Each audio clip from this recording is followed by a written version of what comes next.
வணக்கம். TSTS private limited companies discussion, psychology department discussion, all department conference meeting, kingdom countries discussion, world leaders discussion, doctor class discussion, status discussion, question answers discussion, okay studio discussion.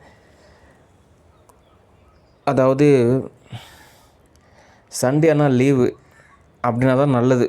Okay, ஏன் அப்படின்னா தொடர்ச்சியாக வேலை பார்த்துட்டே இருந்தாலும் நிறைய error ஏற்படுறதுக்கு chances இருக்குது. அதனால் சண்டேனால ஓரளவு லீவு தான். ஓகே, சரி. Studio discussion. ஸ்டூடியோ பொறுத்த வரைக்கும் என்ன தகவல் அப்படின்னா, ஒரு டைரக்டரை நான் சொல்கிறது தெளிவான தானே, பொறுமை கேட்டுக்குங்க. ஒரு டைரக்டர் அப்படின்ற நிலையில் அவ்வளோதான் லிமிட்டேஷனு. இந்த கோர்ஸ் முடிச்சுட்டா போதும், அந்த கேமரா பற்றி நாலேஜ் இருந்தால் போதும், அந்த எடிட்டிங் பற்றி தெரிஞ்சுக்கிட்டா போதும், அந்த விஷுவல் எஃபெக்ட், அந்த அனிமேஷன் கோர்ஸ் பற்றி புரிஞ்சிக்கிட்டா போதும், அந்த லைட்டிங்கெல்லாம் எப்படி செட் பண்ணுறாங்க தெரிஞ்சுக்கிட்டா போதும், இந்த கேமராவில் லென்ஸ் எல்லாம் எப்படி மாட்டுறாங்க தெரிஞ்சுக்கிட்டா போதும், லொக்கேஷன்லாம் எப்படி செலக்ட் பண்ணுறது தெரிஞ்சுக்கிட்டா போதும், மார்க்கெட்டிங் எப்படிலாம் பண்ணுறாங்க தெரிஞ்சுக்கிட்டா போதும், இந்த ஆர்டிஸ்ட்டு, இந்த ஆக்ட்ரஸ்ஸு இவங்கெல்லாம் எப்படி ஓரளவு பார்க்குறோம் அப்படின்றத புரிஞ்சுக்கிட்டா போதும். அப்படிலாம் எந்த கான்செப்ட்டுமே கிடையாது. ஓகே, இப்போ சொல்லக்கூடிய கான்செப்ட் எல்லாமே நீங்கள் போய் காசு கொடுத்தீங்க அப்படின்னா காலேஜில் சொல்லி தருவாங்க. ஓகே, நிறைய பேர் வாவ் எவ்வளோ பெரிய ரகசியம், அப்படிலாம் ஒன்றுமே கிடையாது. காசு கொடுத்தோம் அப்படின்னா அவங்களே இப்படி ப்ராப்பராக புக்கே வச்சுருக்காங்க. அப்படியே அந்த புக்கெல்லாம் அது கார்ட்டூன் மாதிரி இருக்கும். அந்த புக்கு படிக்கிறதுக்கு அவ்வளோ இன்ட்ரெஸ்ட்டாக இருக்கும். அது இல்லாமல் சிடிஸ் கொடுப்பாங்க. நிறைய ஆப்பர்ச்சுனிட்டி இருக்குது. அதெல்லாம் காலேஜ் காசு கொடுத்தீங்கனாலே அவங்களும் 3 வருஷம் 3 மாதம் அந்த மாதிரிலாம் கோர்ஸே இருக்குது. சொல்லியே தராங்க, டீட்டெயிலாக சொல்லித்தராங்க. ஓகே, ஆனால் யதார்த்த ரீதியாக இந்த டைரக்டர் ஜாப் அவ்வளோதான். இதுக்கு மேலே அப்படிலாம் லிமிட்டேஷன் கிடையாது. அவ்வளோ இது கற்றுக்கிட்டால் போதும் பார்த்துக்கலாம், அப்படிலாம் கான்செப்டே கிடையாது. ஓகே, இது பார்த்திங்கன்னா அந்த யூனிவர்சல் லாவ் கூட கனெக்ட் ஆகக்கூடிய ஒரு கான்செப்ட் மாதிரி. ஓகே, ஒரு உளவியல் ரீதியான ஒரு புரிதல்.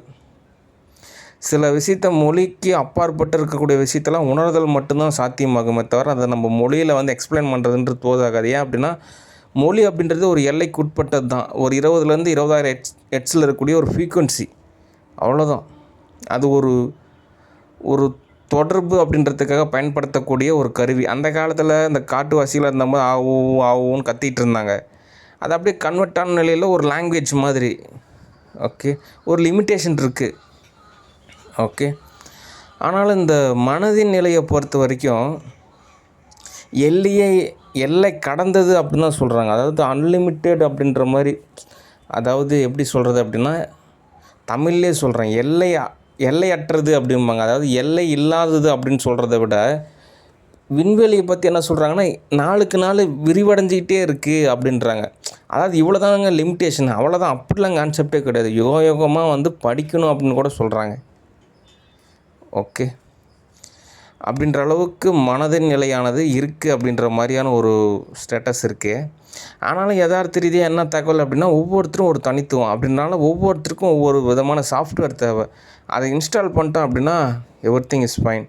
ஓகே, ஆனால் மனித நிலையானது ஒரு ரோபோட்டிக் டெக்னாலஜி கிடையாது, அதோட அட்வான்ஸ் டெக்னாலஜி.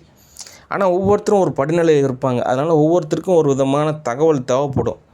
இப்போ ஸ்கூல் படிக்கிறப்போ ஸ்கூல் சிலபஸ் என்ன, காலேஜ் படிக்கிறப்போ காலேஜ் சிலபஸ் என்ன, இதுவே சொசைட்டிக்கு வர்றப்போ அந்த இன்கமுக்கு உண்டான நாலேஜ் என்ன, இந்த மாதிரிலாம் இருக்கும். ஓகே, அதே மாதிரி தான் அந்த ஒரு லிமிட்டுக்கு மேலே செக்ஸ் எஜுகேஷன் அப்படின்றதும் தேவை. ஓகே, சாஃப்ட்வேர் இன்ஸ்டால் பண்ணல அப்படின்னா எரர் ஆகும். நிறைய ஆர்டிஸ்டோட லைஃப் ஸ்டைலே எரர் தான் மாதிரி இருக்கு. ஏன் அப்படின்னா அவங்க முழுசாக என்ன ஏதுன்னு புரிஞ்சிக்கல. ஓகே, டேமேஜ் ஏற்படுத்திடுவாங்க. ஓகே, அதனால் யாருக்கு என்னென்ன சாஃப்ட்வேர் தேவை அது நிச்சயமாக இன்ஸ்டால் செய்யணும். இப்போ எனக்கே கூட பார்த்தீங்கன்னா எப்படியாவது ஸ்போக்கன் இங்கிலீஷ் கற்றுக்கணும், நிறையா விஷயம் நான் கற்றுக்கணும். ஓகே, அதே மாதிரி ஒவ்வொருத்தருக்கும் ஒரு விஷயம் இருக்குது. அதனால் இனிமேல் அவங்கவுங்களுக்கு தேவையான சாஃப்ட்வேர் இன்ஸ்டால் பண்ணுறதுக்கு உண்டான நேரத்தை ஒதுக்கி அவங்கவுங்க ரெடி ஆகணும். ஓகே, ஓரளவு நான் உதவி செய்யலாம், இந்த மாதிரி இதெல்லாம் கற்றுக்குங்க அப்படின்னு. அதே மாதிரி நானும் ஓரளவு ரெடி ஆகணும். ஓகே, சரி. அடுத்து யதார்த்த ரீதியாக இன்னொரு தகவல் இருக்குது. என்ன தகவல் அப்படின்னா, இந்த வாழும் நிலையில் இருக்கக்கூடிய இதெல்லாம் பார்த்திங்கன்னா ஒரு திருதலான ஒரு பொய்க்கு என்ன சொல்லுவாங்க அப்படின்னா மாயை அப்படிம்பாங்க. மாயைனா அது இருக்கிற மாதிரி இருக்கும், இல்லாத மாதிரி இருக்கும். ஆனால் மாயை அப்படின்றது ஒரு வார்த்தை தான். அது இப்போ ஒரு வார்த்தை ஒரு பேர், அந்த பேரில் 1,00,000 பேர் இருப்பாங்க. ஓகே, அதனால் அது ஒரு பேர் தான். ஆனால் அதுக்கு இன்னொரு அர்த்தம் இருக்குது. அதாவது இருக்கும் ஆனால் இல்லாத மாதிரி இருக்கும் அப்படின்ற மாதிரி. ஓகே, இது நான் எதுக்கு சொல்ல வரேன் அப்படின்னா, யதார்த்த ரீதியாக இந்த ஆன்லைன் ஆகட்டும், அப்ராட் கண்ட்ரிஸ் ஆகட்டும், வேர்ல்டு ஃபுல்லாக ஃபேமஸாக இருந்தாலும் இது எல்லாமே ஒரு ஆன்லைன் உலகம் மாதிரி, ஆன்லைன் வேர்ல்டு மாதிரி. ஆனால் இது எல்லாமே ரியாலிட்டியாக கன்வெர்ட் ஆகணும். ஓகே, ஏன் அப்படின்னா தினந்தோறும் பார்த்திங்கன்னா ஒரு ஆளுமை ஏற்படுத்திக்கலாம், தேவையானதெல்லாம் மாற்றி செஞ்சுக்கலாம், இதெல்லாம் ஓகே தான். ஆனால் இதெல்லாம் பார்த்திங்கன்னா ஒரு சரியான ஒரு பதம் அப்படின்னு கேட்டால் ஒரு கொஸ்டினாக தான் இருக்குது. இன்னும் உங்களுக்கு புரிய மாதிரி சொன்னால், காட் முருகன் இருந்தபோது கூட எல்லாத்தையும் நிர்வகித்தார். ஆனால் ரியாலிட்டியாக என்ன இருந்துச்சு? என் ரியாலிட்டி எவ்வளோ சொத்து இருந்துச்சு, எவ்வளோ காசு இருந்துச்சு? எல்லாம் ஜீரோ தான். ஓகே, அதனால் ரியாலிட்டியை கன்வெர்ட் ஆகணும். ஓகே, அதுதான் இப்போ ஒரு விஷயமா இருக்குது. Online okay, order okay, movie okay, everything is okay. இதெல்லாம் ரியாலிட்டியை கன்வெர்ட் ஆகணும். அதுதான் விஷயம். அது எப்படி அப்படின்றது தான் எனக்கும் ஒரு கொஸ்டினாக இருக்குது. ஆனால் படிநிலை இருக்குது. இங்கேருந்து இவ்வளோ தூரம் போனால் அங்கே ஒரு படிநிலை இருக்கும், அங்கேருந்து இவ்வளோ தூரம் போனால் ஒரு படிநிலை இருக்கும். இப்போ உதாரணத்துக்கு ஒரு மோடின்னு அவரை சந்திக்கணும்னு வச்சுங்க. அப்படின்னா நீங்கள் போய் ஒலிம்பிக்கில் கோல்டு மெடல் வாங்குங்க, அவர் உங்களை பாராட்டுவார். இது ஒரு ட்ராக் மாதிரி, இப்படி போய் இப்படி வர்ற மாதிரி. ஓகே, ஆனால் இந்த மாதிரி எவ்வளவோ பாதை இருக்குது. அதெல்லாம் தோதாகாது. அதனால் ஒரு 3-4 நாள் டைம் எடுத்துக்கங்க, ஒரு வாரம் கூட டைம் எடுத்துக்கங்க, யோசிங்க எப்படி ரியாலிட்டியாக கன்வெர்ட் ஆகுறதுன்னு யோசிங்க. ஏன்னா கிட்டத்தட்ட 10 வருஷம் ஆகுது, இன்னும் ரியாலிட்டியாக கன்வெர்ட் ஆகலை. ஓகே, அடுத்து உள்ளார்ந்த ரீதியாக ஒரு தகவல் இருக்குது. ஆசிரமம், ஈசா ஃபவுண்டேஷன் ஓகே, அருமை. அது ஒவ்வொருத்தரும் ஆன்மீக பாதையில் இருக்கக்கூடிய ஒரு நபர்களுக்கு தோதாக இருக்கும். ஆனால் ஃபேமிலி அப்படின்றப்போ என்னோடய பிரதர் கரனை பொறுத்த வரைக்கும் அங்கே இருக்கிறது சேஃப் கிடையாது. இன்னும் எத்தனை வருஷம் ஆனாலும் சரி, 1,00,000 ரூபா சேலரி கிடைக்குமான்னு கேட்டால் நிச்சயமாக கொஸ்டின் தான். ஆசிரமத்தில் இந்த மாதிரி சம்பாதிக்கிறதுக்கு ஒவ்வொரு ப்ராஜெக்ட் எடுத்துக்கங்க, 50% ஆஃபர் நீங்கள் எடுத்துக்கங்க அப்படிலாம் சொல்லவே மாட்டாங்க. கடைசி வரைக்கும் எம்ப்ளாயி கேட்டகரியே இருக்கிறதுன்றது சரி கிடையாது. Employee, self employee, business, investor கேட்டகரிக்கு மாறணும். ஓகே, அந்த இன்வெஸ்டர் கேட்டகரிக்கு மாறணும் அப்படின்னா உழைப்பு அப்படின்னு மட்டும் போதாது, அதுக்கெல்லாம் யூனிவர்சலாக பிளஸ்ஸிங் இருக்கணும். அப்போனா தான் தோதாகும். ஏன்னா இந்த பிளானட்டே ஒரு ஸ்பிரிச்சுவல் பிளானட் மாதிரி தான் இருக்குது. எனக்கு காலண்டர் முதற்கொண்டு அப்படி தான் இருக்குது. அது ஓவராக அடர்த்தியாக இருக்கிறனால அப்படி தான் இருக்குது. அதனால் ஒரு மேஜிக், உள்ளார்ந்த மேஜிக்லாம் இருக்குது. ஆனால் நெகட்டிவான மேஜிக்கை பயன்படுத்தக்கூடாது. அதனால் இன்வெஸ்டர் கேட்டகரிக்கு மாறணும். எம்ப்ளாயி கேட்டகரியிலேருந்து இன்வெஸ்டர் கேட்டகரிக்கு மாறினா தான் நிறைய விஷயம் தோதாகும். ஓகே, ஏன் அப்படின்னா இப்போ இருக்கக்கூடிய நிலைமையில் அவர் தான் எங்கள் அண்ணார் அப்படின்ற ஒரு நிலையில் இன்னும் எத்தனை வருஷம் வேணால் தோது பார்த்துக்கலாம். ஆனால் இதெல்லாம் ஒரு 30 வருஷத்துக்கு அப்புறம் இந்த மாதிரி 10 ஏக்கர் நிலம் இருக்குது, ஒரு பெரிய வீடு இருக்குது, 30 கார் இருக்குது, பேங்க் பேலன்ஸ் இவ்வளோ இருக்குது அப்படின்னு கேட்டால் ஒரு கொஸ்டினாக தான் இருக்கும். ஓகே, அதனால் வெவ்வேறு நிலைக்கு தோது பார்க்கணும். ஓகே, பெட்டர் ஆப்ஷனானா ஐடி டிபார்ட்மெண்ட்டு தான். சரி, இவனை காப்பாற்றிட்டு இருக்கிற நேரத்தில் முதல்ல நான் ரெடியாகி என்னை காப்பாற்றி அதுக்கப்புறம் இவனை காப்பாற்றுறதுன்றது தான் ஒரு சரியான தீர்வு. ஓகே, அதனால் இப்போது என்ன உங்களுக்கு வேலை அப்படின்னா ரியாலிட்டியாக கன்வெர்ட் ஆகணும். அப்போ தான் தோதாகும். ஓகே,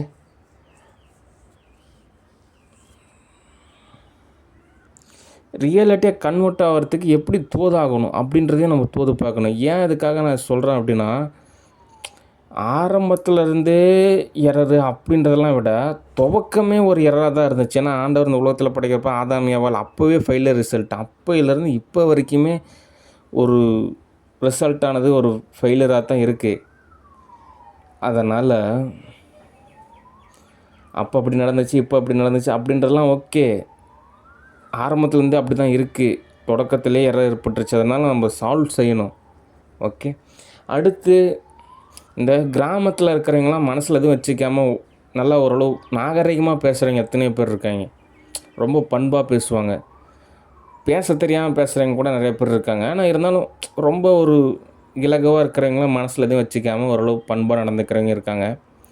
இந்த ஓரளவு இந்த 2K கிட்ஸ் மெச்சூரிட்டியாக இருக்கிறவங்களும் ஓரளவு ஏதோ என்னவோ தேவையோ அதை மனசை விட்டு பேசி எல்லாம் ஓரளவு பூர்த்தி செஞ்சுக்காங்க. ஆனால் ஒரு சில பேர் இருக்காங்க, அவங்களுக்கு என்ன தேவைன்னு அவங்களும் சொல்ல மாட்டாங்க, மற்றவங்களுக்கிட்டேயும் போய் உதவியும் கேட்க மாட்டாங்க. அவங்க மனசுக்குள்ளேயே வச்சுக்கிட்டு அதை நம்மளா போய் கண்டுபிடிச்சி அதை நம்மளா சால்வ் செய்யணும்னு நினைப்பாங்க. ஒரு வேளை நம்ம சால்வ் செய்யலைன்னு வச்சுக்கிங்க, எரர் ஏற்படுத்துவாங்க. அதுதான் அவங்களோட கான்செப்ட். இப்படியே இந்த மாதிரி நிறையா பேர் இருக்காங்க. கிட்டத்தட்ட 100க்கு 85% இப்படி தான் இருக்காங்க. அவங்களும் சொல்ல மாட்டாங்க, மற்றவங்களையும் சொல்ல விட மாட்டாங்க, அவங்க தீர்வை நோக்கி பயணிக்கவும் மாட்டாங்க. ஆனால் வேதனை மட்டும் போடுவாங்க. அவங்க வேதனைப்படுறது இல்லாமல் மற்றவங்களையும் வேதனைப்படுத்துவாங்க. அதுதான் அவங்க கான்செப்ட். அதை நம்மளாக தான் கண்டுபிடிக்கணும். கண்டுபிடிச்சி எதுக்குங்க வேதனைப்படுறீங்க சொல்லுங்கள், சால்வ் பண்ணலாம் அப்படின்னு நம்மளும் ஆறுதல் சொல்லி நம்மளும் எல்லாம் தோது பார்த்ததுக்கப்புறம் அவங்க குளிர்ந்து ஓகேங்க, சாரிங்க, நான் உங்களுக்கு நல்லது பண்ணுறேன்னு செய்வாங்க. இந்த மாதிரி 85% இருக்காங்க உளவியல் ரீதியாக. அதனால தான் நிறைய எரர் ஆகுது. அப்படி ஆகவே கூடாது. ஒன்றும் 2K கிட்ஸ் மாதிரி ஓகே இப்போ நான் ஒரு மூவி நடிக்கணும், ஓகே என்ன பண்ணலாம், நேரில் போய் சந்திக்கலாம், இல்லைன்னா கேஷ் டெபாசிட் கேட்குறாங்க, காசு கொடுத்தோம் அப்படின்னா ஜஸ்ட்டு ஒரு 3 ஹவரில் ஒரு மூவி புக் பண்ணிட்டு வந்துடலாம். ஓகே அவ்வளோதான், முடிச்சுட்டு நம்ம அடுத்து அங்கே வேலைக்கு போயிடலாம், அங்கே போகலாம், இங்கே போகலாம், ஓகே அடுத்து அவ்வளோ பார்த்துக்கலாம் அப்படின்ற மாதிரி இருந்தாலும் பரவாயில்ல. இல்லை இன்னொரு கேட்டகரியில் சரி மூவிஸ் நடிக்கணும், சரி நம்மகிட்ட காசு இல்லை, நேர்லேயும் போய் சந்திக்கிறது சிரமம், சரி ஓகே நமக்கு வேறு பொழப்பு தான் பார்க்கணும் போல் இருக்கு அப்படின்னு எடுத்துகிட்டு போகிறவங்களும் இருக்காங்க. இன்னும் ஒரு சில பேர் போட்டு நெருகல் மாதிரி எவ்வளோ வேதனைப்படுத்திக்கிட்டு அது துன்பத்தை ஏற்படுத்துகிறாங்க. அது காரணம்னா படிச்சிருக்கேங்க, ரொம்ப மெச்சூரிட்டியாக இருக்குங்க, நான் ரொம்ப ஷையாக இருக்கேங்க, ரொம்ப ஜென்டிலாக இருக்கேன் அப்படிலாம் அவங்களும் நினச்சிக்கிறாங்க. அது எஜுகேஷன் சிஸ்டத்துலேயே சம் மிஸ்டேக் மாதிரி ஆன மாதிரி இருக்குது. ஓகே, அதனால் ஒரு லெட்டர் எழுதணும் ஸ்டூடியோவுக்குன்னு. அது என்ன பண்ணுறது, சும்மா வேடிக்கை தான் பார்க்குறாங்க. இந்த மாதிரி டைரக்டர்ஸாக இருந்தாங்க, ஒரு 10 லட்சம் ஒரு ஆஃபீஸ் ஒன்று அமைங்க, எல்லோரும் பாருங்கள் இந்த ஆஃபீஸ் அட்ரஸுக்கு வாங்க, இல்லை மெயில் அனுப்புங்க, இல்லைன்னா ஒரு லெட்டர் எழுதுங்க, எல்லோரும் ஒரு இடத்துல சங்கமிக்கலாம் அப்படின்ற மாதிரி தோது பார்க்கறதுக்கெலாம் யாருமே கிடையாது. ஓகே, அதனால் யாரோ ஒருத்தர் உதவி செய்வாங்கன்னு சொல்லிட்டு எல்லோரும் வேடிக்கை பார்த்தாங்க அப்படின்னா அப்படி தான் எறாத்தான் ஆகும். அதனால நான் பேசாமல் அப்ராட் கண்ட்ரிஸை தோது பார்க்குறது. ஏன் அப்படின்னா இங்கே தான் ஒரு ஆப்பிரிக்கா நாடு மாதிரி, அங்கே அப்படி கிடையாது. அங்கெல்லாம் பல வருஷம் அப்படி பணக்காரங்களாகவே வாழ்ந்து வாழ்ந்து வாழ்ந்து வாழ்ந்து இப்போ அடுத்து பேசாமல் வேற ஒரு கிரகத்துக்கே போகலாமா அப்படின்ற மாதிரி இருக்காங்க. ஓகே, இங்கே ஆரம்பத்தில் அப்படி தான் இருந்தாங்க. அதுக்கப்புறம் நிறையா போர் நடந்து கிட்டத்தட்ட 400 வருஷத்துக்கு மேலே ரொம்ப சித்திரவதை அனுபவிச்சு இப்போ வரைக்குமே ஓரளவு சித்திரவதை மாதிரி தான். ஓகே, அதனால் அப்ராட் கண்ட்ரிஸை தோது பார்த்தோம் அப்படின்னா அவங்களுக்கு எதுவும் கிளிக் ஆச்சு அப்படின்னா டக்குன்னு எனக்கு ஏதாவது ஒரு வேவ் கிடைக்கும், உடனே நான் ஓரளவு கேஷ் கிடைக்கும், அதுக்கப்புறம் எல்லாமே ஓரளவு தோது பார்த்துக்கலாம். ஓகே, சரி என்ன தான் தீர்வு அப்படின்னா எஜுகேஷன் தான் தீர்வு. ஓகே, ஏன்னா பயாலஜிக்கலாக நம்ம ஓரளவு டாக்டர் கிளாஸு சில இதெல்லாம் ஓரளவு தோது பார்த்துக்கலாம். மனசு எப்படி போய் ரெடி செய்கிறது, மனசெல்லாம் யுகமாக படிக்கணுன்றாங்க, எல்லாம் படிப்படியாக தான் தோது பார்க்கணும், நல்லா படிக்கும். அதுக்கு தான் ஒரு 10,000 புக்கு படிக்கணும், ஒரு 1000 படம் பார்க்கணும், நிறைய பேரை சந்திக்கணும், அப்போ தான் அந்த மனசு ரெடியாகும். தியானம் செய்யணுன்னாலும் ஒரு நாளைக்கு தியானலிங்க கோயிலெலாம் 8 மணி நேரம் தியானம் செய்வேன். ஓகே, அந்த 8 மணி நேரம் உட்காந்து தியானம் செய்யணும் அப்படின்னா அதுக்கு கிட்டத்தட்ட ஒரு 3 மாதமாவது சூரிய நமஸ்காரம், பிராணாயாமம், இந்த மாதிரி நிறையா பயிற்சி செய்யணும். மனசு எப்படி ரெடி ஆகும், அவ்வளோ கடுமையான பயிற்சி இருக்குது, அப்போ தான் ரெடி ஆகும். மனசையும் ரெடி செய்யாமல் காசையும் செலவு செய்யாமல் இருக்கிறவங்களை பிடிச்சி தொந்தரவு பண்ணிகிட்டு இருந்தால் எப்படி தீர்வு கிடைக்கும்? ஓகே, அதனால் சென்னை அப்படின்றது நான் சொல்லிட்டு தான் இருக்கேன், தோதெல்லாம் அமையணும். அடுத்து இந்த கேமிங் புக் பண்ணுறதுலாம் ரொம்ப நான் மறந்துட்டேன். உண்மையாலுமே எனக்கு ரொம்ப பிடிக்கும் கேம் புக் பண்ணுறது. நானே ரொம்ப நாளாக மறந்துட்டேன். அது காரணம் அந்த ஸ்வாப்னங்கியோட ஓஎஸும் சாஃப்ட்வேரும் தான். இந்த ராவன் படம் பார்த்ததுக்கப்புறம் தான் நானே என்ன உணர்ந்தேன், ஆமாம் இல்லை நம்ம தான் கேமெல்லாம் புக் பண்ணிகிட்டு இருந்தோம்ல, திடீர்னு வாரத்துக்கு ஒரு கேமாவது புக் பண்ணுவேன், மறந்தே போயிட்டேன். மறுபடியும் அந்த CC+ லாங்குவேஜெலாம் படிச்சுட்டு அதுக்கப்புறம் ஒரு கேமிங்லாம் உருவாக்கி ஒரு கம்பெனி ஆரம்பித்து அப்படியே எல்லாம் தோது பார்க்கணும். அதுக்கு தான் DSGS ப்ரைவேட் லிமிடெட் கம்பெனியும் ஆரம்பித்தேன். நானே எல்லாத்தையும் மறந்துட்டேன். மறுபடியும் தோது பார்த்து என்னோடய ட்ராக்கில் நான் போனால் தான் எனக்கு தோது ஆகும். ஓகே. அதனால் ஒற்றுமை தேவை.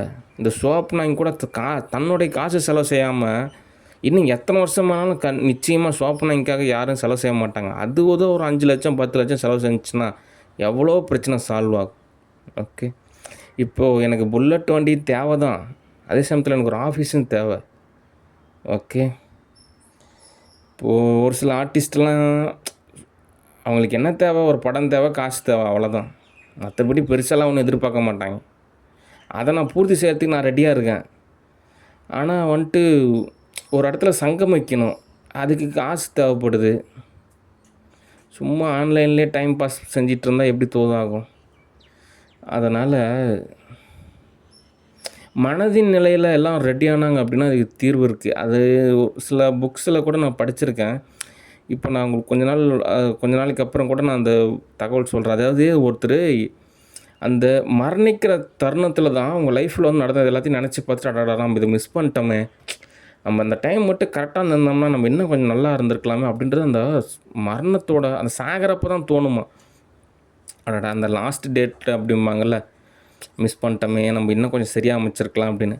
அந்த மாதிரி நிறைய பேருக்கு விழிப்புணர்வுன்றது அப்போ தான் தோதாகும். அது வரைக்குமே சரி ஓகே போகட்டும், அவங்க அப்படி இப்படி அப்படியே நினச்சிட்டு இருப்பாங்க. ஓகே. அதனால் அடுத்தடுத்த படிநிலையை நோக்கி முன்னேறி போகணும். என்னுடைய கர்மாக்கெல்லாம் நான்லாம் ஒரு 10,000 மூவிஸ்லாம் நடித்தா தான் என்னோடய கர்மாவெல்லாம் சரியாக சால்வ் ஆகும். ஓகே. ஒவ்வொரு ஆர்டிஸ்ட்டுமே அட்லீஸ்ட் ஒரு 500 மூவிஸாவது நடிக்கணும். அதுக்கெலாம் உழைக்கணும், காசு தேவைப்படுது. ஃபேமிலி பேக்ரவுண்டு ரொம்ப போரான ஒரு ஃபேமிலி தான். அதனால் ஒரு ஒற்றுமை தேவை, அப்போனா தான் தோதாகும். ஒரு வேளை தீர்வு என்ன அப்படின்னா, பேசாமல் நான் கொஞ்சம் நாளைக்கு அப்பா கண்டிஸ்டியாக தோது பார்த்து அங்கேருந்து தான் எனக்கு கேஷ் கிடச்சிது அப்படின்னா அதுக்கப்புறம் அந்த கேஷை வச்சு நான் இங்கே ஓரளவு தோது பார்த்துக்கலாம். ஓகே. ஏன் அப்படின்னா இங்கே இருக்க கொஞ்சம் திகில் இருக்குது. ஏன்னா இன்வெஸ்ட் பண்ணோம்னா ஒரு லாஸ் ஆகிடுச்சுன்னா என்ன பண்ணுறது ஏது பண்ணுறது அப்படின்னு ஒரு திகில் இருக்குது. அதனால் பேசாமல் நான் அப்பா கண்டிஸ்டியாக தோது பார்க்குறேன். ஒரு வேளை உங்களுக்கு ஏதாவது தேவை அப்படின்னா நீங்கள் நேரில் தான் வந்து சந்திக்கணும், அப்போனா தோதாகும். எனக்கு கூட என்ன தோணுச்சு அப்படின்னா, நம்ம நிறையா மூவி புக் பண்ணுறோம், நம்ம ஒரு ஹீரோவா அப்படின்றதே எனக்கு தோண மாட்டேங்குது. எனக்கு இன்னும் அந்த டைரக்டரோட மைண்ட் செட்டே தான் இருக்குது. ஓகே. நான் என்னோடய மூவியில் நடித்தாலுமே நான் புதுசாக ஆர்டிஸ்ட் வந்தாங்கன்னு வச்சிங்க, அவங்களுக்காக நான் டைரக்ஷனும் செய்வேன். ஓகே. ஏன் அப்படின்னா எனக்கு டைரக்ஷன் தான் எனக்கு ரொம்ப இன்ட்ரெஸ்ட் இருக்குது. ஓகே. ஏன் அப்படின்னா ஹீரோ அப்படின்றது ஒரு ஸ்டேஜ் அப்படின்னா அது கொஞ்சம் லோ ரிஸ்க் மாதிரி, டைரக்டர் அப்படின்றது கொஞ்சம் ஹை ரிஸ்க் மாதிரி. ஓகே. அந்த பாத்திலேருந்து தான் தோது பார்க்குறது தான் எனக்கு தோதாகும். ஆனால் யதார்த்த ரீதியாக நான் சொன்னது இப்போ எதுவுமே உங்களுக்கு புரியல அப்படின்னா கூட பரவாயில்ல, எல்லாத்தையும் ரியாலிட்டியாக கன்வெர்ட் ஆகணும். அதாவது இப்போ இந்த ஆன்லைன் அப்படின்றத ரியாலிட்டியாக கன்வெர்ட் ஆகணும், அப்போனா தான் தோதாகும். இதெல்லாம் வந்துட்டு ஒரு பெரிய ஒரு மைல்கல், ஒரு மிகப்பெரிய அச்சீவ்மெண்ட் அப்படிலாம் ஒன்றுமே கிடையாது. இதுதான் ஸ்டார்டிங்கே. ஓகே. அதாவது ஒரு பள்ளிக்கூடத்தில் படிக்கிறப்போ ஒரு ஸ்லேட்டு வாங்குறது அப்படின்றது ஒரு மிகப்பெரிய ஒரு அச்சீவ்மெண்ட்லாம் கிடையாது. முதல்ல ஸ்லேட்டு வாங்குறது ஸ்டார்டிங்கு. அதுக்கப்புறம் சாப்பீஸ் வாங்கி எழுத கற்றுக்கணும், அது பென்சில் அப்படிம்பாங்க. அதுக்கப்புறம் காலேஜெல்லாம் போனீங்கன்னா வச்சுக்கோங்க நோட்டு இருக்கும். யூனிவர்சிட்டிலாம் போனீங்கன்னா பெரிய பெரிய நோட்டு இருக்கும். இப்போலாம் லேப்டாப் இருக்குது, ஐபேட் இருக்குது. அதனால் ஸ்லேட்டு வாங்குறதே ஒரு பெரிய விஷயம் கிடையாது. ஓகே. அதனால் ரியாலிட்டியாக கன்வெர்ட் ஆகணும், அதுதான் வேலை. ஒரு வாரம் கூட டைம் எடுத்துக்குங்க, பொறுமையாக யோசிங்க. அடுத்து அந்த ஆக்டர் மாதவனை பொறுத்த வரைக்கும் என்ன தகவல் அப்படின்னா, அதாவது ஆல்ரெடி எனக்கு தெரிஞ்ச விஷயத்தையே எனக்கு திரும்ப சொல்லணும் அப்படின்றது தோதாகாது. இப்போ நான் எனக்கு ஏதாவது ஒரு ரிசர்ச்சான ஒரு தீர்வு அப்படின்னு நீங்கள் தோது பார்த்தீங்கன்னா எனக்கு பரவாயில்ல. என்னை பற்றி உண்மை தெரிஞ்சு என்கிட்டே சொல்கிறதுக்கு அது எனக்கே தெரியுமே, புதுசாக ஏதாவது சொல்லுங்கள், அப்போ தான் காசு கொடுக்குறது தோதாகும். பாருங்களேன், துபாயில் கப்பல் வச்சுருக்காரு, சொந்தமாக வீடு வச்சுருக்காரு, நல்லா சம்பாதிக்கிறாரு. நான் பாருங்கள், நான் ரொம்ப வறுமையில் தான் இருக்கேன். ஆனால் இருந்தாலும் அவர் என்கிட்ட காசு எதிர்பார்க்குறாரு. எனக்கு நானும் அப்படி நினைக்கல, சரி இதை கேட்குறாங்க கொடுத்துட்றேன். ஆனாலும் கொஞ்சமாக மனசாட்சியோடு நடந்துக்கலாம். இவங்க தான் எனக்கு காசு தந்து என்ன ஓரளவு ரெடி செஞ்சு அதுக்கப்புறம் காசு கேட்டால் கூட ஓரளவு பரவாயில்ல. ஓகே. சரி ஓகே, காசு கொடுக்கலாம், ஆனால் இருந்தாலும் பிரயோஜனமாக இருந்தால் பரவாயில்லையே. ஓகே. இதெல்லாம் ஒரு திகிலே கிடையாது. எனக்கு தெரிஞ்ச உண்மையை நீங்கள் சொல்கிறதுனால எனக்கு என்ன போய் திகிலாகாது? எனக்கே தெரியுமே. நீங்கள் ஏதோ புதுசாக சொல்லுங்கள். அப்போ தான் எனக்கு தோதாகும். ஓகே. அடுத்து அவ்வளோதான் தகவல். ரியாலிட்டியாக கன்வெர்ட் ஆகணும். ஓகே. அடுத்து 360 டிகிரி ஸ்டூடியோ. அதுக்கு என்ன தீர்வு அப்படின்னா காசு தான் தீர்வு. ஓகே. நீங்கள் நினைக்கிற மாதிரி நான் ரெடி ஆகிறது ரொம்ப சிரமம். ரொம்ப எனக்கு பெருமையாக தான் இருக்குது. எனக்கே கூட நான்லாம் ஒரு ஆர்டிஸ்ட்டா அப்படின்னு கூட எனக்கு சில நேரத்தில் தோன்றது உண்டு. ஏன் அப்படின்னா ரியாலிட்டி லைஃப்பை கம்பேரிசன் செய்கிறப்போ. ஆனால் ஒரு மிகப்பெரிய வரவேற்பு இருக்குது. ஓகே, நல்லது தான். ஆனால் இருந்தாலும் நான் மட்டும் என்ன பண்ணுவேன்? இது ஒரு ஆப்பிரிக்கா நாடு மாதிரி. இங்கே சாப்பாட்டுக்கே கஷ்டம். அப்படின்றப்போ நான் எங்கே போய் லேப்டாப் வாங்கி ஒரு ஸ்டோரி, ஸ்கிரிப்டு, டைட்டிலு நான் ரிஸ்க் எடுத்து ஒரு மூவி புக் செஞ்சு ரொம்ப ரிஸ்க்கு. ஓகே. கொஞ்சம் ஸ்டண்டெல்லாம் கிடையாது. எக்கச்சக்கமான ஸ்டண்ட் இருக்கும். அதனால் பொறுமையாக தான் தோதாக. பேசாமல் நீங்கள் தான் எனக்கு காசு கொடுங்களேன். நான் தான் தோது பார்க்குறேன். அதுக்கப்புறம் என்டர் ஒர்க் அமௌண்ட் கிடைக்கிறப்ப நான் உங்களுக்கு காசு கொடுக்குறேன். இப்போதைக்கு நீங்கள் தான் எனக்கு காசு கொடுக்கணும். நான் எங்கே போயிட்டு ஸ்பான்சர் பண்ணுறது? நீங்கள் தான் எனக்கு ஸ்பான்சர் பண்ணணும்.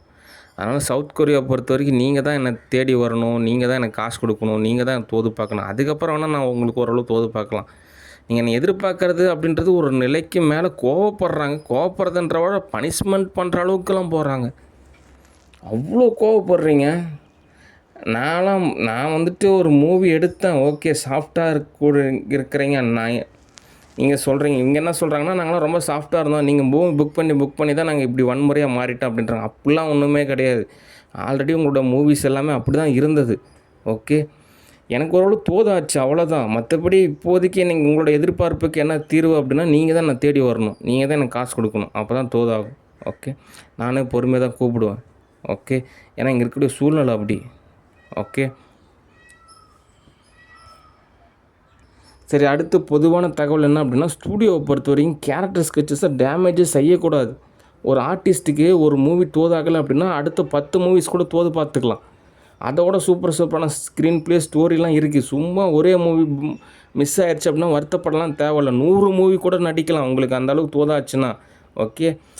அதனால் என்னை பொறுத்த வரைக்கும் நான் ஆல்ரெடி ஒரு டார்கெட் வச்சேன். 1.5 லட்சம் மூவிஸ் புக் பண்ணலாம்னு சொல்லிட்டு நான் அந்த மாதிரி நிறைய அனிமேஷன் மூவிஸ் கூட புக் பண்ணேன். வெப் சீரிஸ்லாம் புக் பண்ணேன்.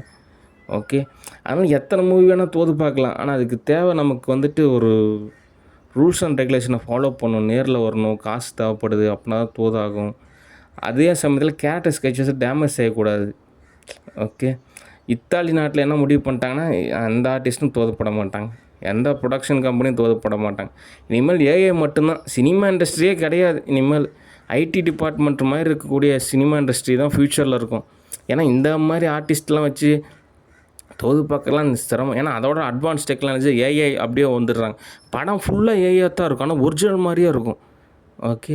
ஃப்யூச்சர் அப்படி தான் மாறப்போகுது. ஏன்னா இப்போவே அதுக்கான அடித்தளமாக வந்துட்டு எல்லாம் ஒருத்தர் துன்புறுத்திக்கிறாங்க, வேதனைப்படுத்திக்கிறாங்க. ஃப்யூச்சர்லாம் சினிமா இண்டஸ்ட்ரியே இருக்காது. எல்லாம் ஏஐயாகவும் அனிமேஷனாகவும் தான் இருக்கும். இத்தாலி நாடு முடிவே பண்ணிட்டாங்க. ஓகே. சரி, அவ்வளோதான் தகவல். ரியாலிட்டியெல்லாம் கன்வெர்ட் ஆகுங்க. கொஞ்சம் நேரில் வாங்க, காசு செலவு பண்ணுங்கள். அப்போ தான் தூதாகும். ஓகே. சரி, நன்றி, வணக்கம், பாய்.